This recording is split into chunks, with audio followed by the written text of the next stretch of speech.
Hey everyone, Greg with Lensprotogo. Today we're talking audio.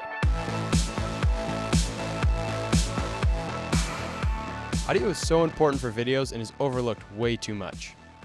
We have 6 different types of microphones hooked up so we can show you the difference between each one, as they all have their place and excel in different areas. We'll start inside with an ideal scenario for studio shooting and then move outside where we have no control over what sounds are happening around us. As I talk about each mic, I will be changing to that specific audio track so you can hear the differences.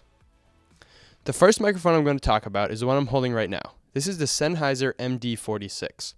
This one is designed for very loud situations where you have little to no control over other sounds around you, and you don't mind if the mic is in the shop because it needs to be very close to your subject to work at its best.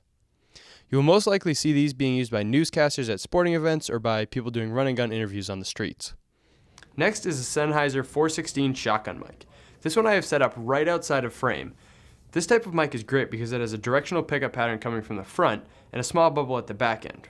With this pattern, it will only pick up sound that the mic is aiming directly at.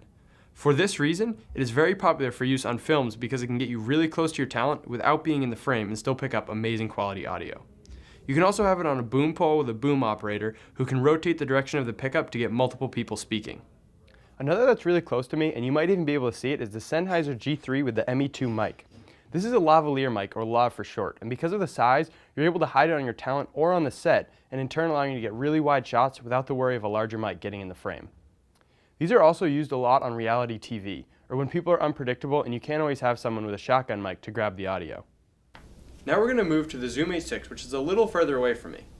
This is a separate audio recorder with attachments to make it work in a variety of situations, with an Omni mic attachment which is similar to the ME4 but on a bigger scale, a shotgun mic, and a stereo mic for picking up more ambient sounds. The H6 is designed more as an external recorder where you can record up to 6 different tracks if you're using the extra XLR adapter. It's currently what I'm using for most of the mics I have here. It's also great for being able to adjust your levels on the fly with a nice visual representation. Next is the Rode Stereo Mic X, which has similar features as the stereo mic attachment for the H6, although this is only a stereo mic. With a large pickup pattern, it's mainly used for gathering ambient sounds.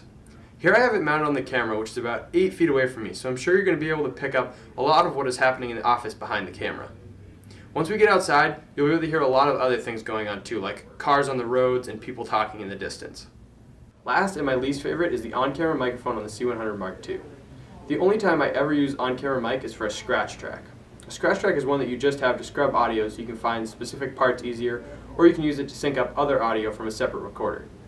I'm sure you can hear why this is not the way to go if you need production quality sound.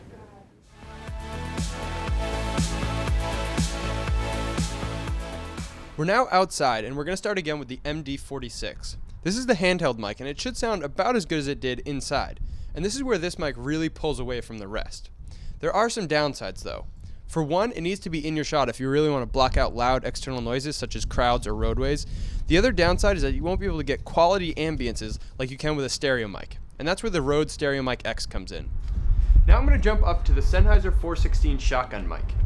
This one still should sound pretty good and not be picking up too much of the ambient sounds, as it's still pretty close to me. You may notice it is picking up a little bit of the wind as it blows by. Same goes for the Sennheiser G3 with the ME2 Lav. It's still very close to me, so ambient sound shouldn't be picking up, but if you have any clothes rustling or wind blowing across the mic, you'll definitely hear it. Another thing to note about wireless lavs is that they run on batteries, and as the batteries drain, there's less strength in the signal and you can get some sound dropping out. So if you're using these, you want to make sure you put in fresh batteries. Another thing about the signal, the wireless lavs are just that, wireless. That means they need to have some sort of frequency to connect to each other. And if you're shooting in a place with a lot of other radio frequencies or interference, that can really mess up your audio. Next, we're going to look at the Zoom H6 with the shotgun attachment. This one should start falling apart, meaning you'll start to hear some other sounds around me coming in. Currently it's about 6 feet away from me, and because it's kind of far, I had to put the gain up, and that's going to bring in those other sounds. With the Rode Stereo Mic X, it should be fairly hard to hear me. Remember, this is the one that you want to use to get your ambient sound. Using stereo mics will make your viewer feel like they're really there and pull your viewer into the scene. And finally, the on-camera mic. You should be able to hear everything, but it won't sound very good. Most on-camera mics have a tinny sound to them, as they're designed to just get everything, but not in the way like the Rode Stereo mic does. Like I mentioned before, I advise against using this mic at all possible, unless for a scratch track. And as with all these mics, you want to try and get as close to the subject as possible to get the best quality sound. When the mic is further away, you need to turn up the gain to keep your levels the same, and by doing that, you'll also start picking up other noises you might not want to hear.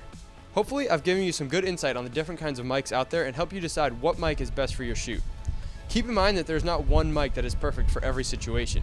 We carry many different kinds of mics at Lensprotogo and can assist you in choosing the right one for your shoot. If you have any questions on any of these mics or any other mics we offer for rental, give one of our gear experts a call or shoot us an email.